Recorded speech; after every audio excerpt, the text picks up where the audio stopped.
Thank you so much everyone for clicking through. As I said, my name's Kat Sheridan and I'm really excited to celebrate with all our rainbow families today, LGBTQ History Month. And we're going to do that by creating and capturing our very own rainbows here in our own homes.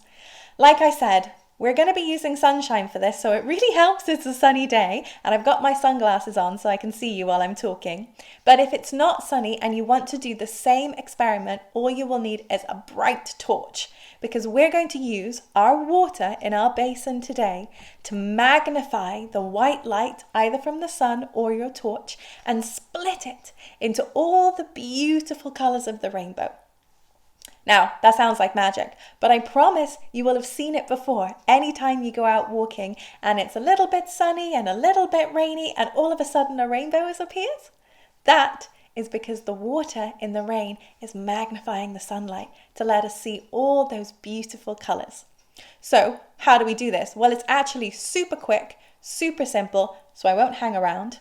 What I'm going to need you to do is get your shallow basin with water in it, and get your mirror. I'm going to start off with a small one this time, and find your sun.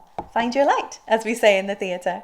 I'm sitting directly in the sunlight, hence the sunglasses, and I'm going to pop my mirror into the water. Now this is really important because this mirror here is just shining a little light and that appears on the wall.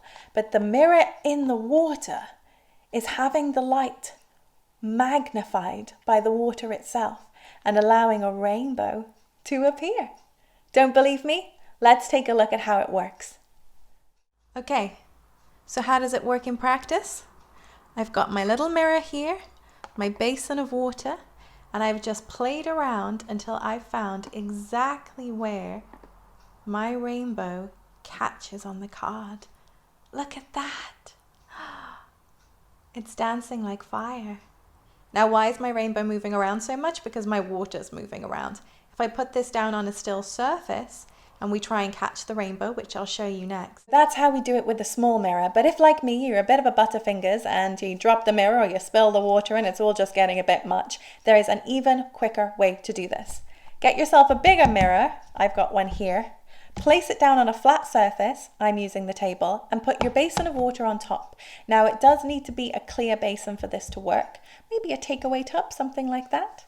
And then all you need to do is grab your card and position it. There we go, already. Trying to find my rainbow, position it so that you catch the bounce of light. So my light source is the sun. It's coming through the window, into the water, onto the mirror, and bouncing back up onto my piece of card here. Can you see that gorgeous rainbow? That looks much more like a traditional rainbow, doesn't it, than our fantastical light show in the last scene. I think it's gorgeous. Now you can play around with how big and how small your rainbow is. And remember, if I take my card away, the rainbow gets much bigger. It has nothing to capture it. And it's actually on my ceiling up there. But when I bring my card back, I can see it perfectly. Look at that. I really hope you have a great time playing around with rainbows. Big ones, small ones, project them on your wall, on the ceiling, on the card. You can then capture it and draw it if you fancy, or take a picture or make a video, whatever you want to do. This rainbow is all about you. Thank you so much for watching today, and I look forward to seeing you next week for another Week Creative. See you then.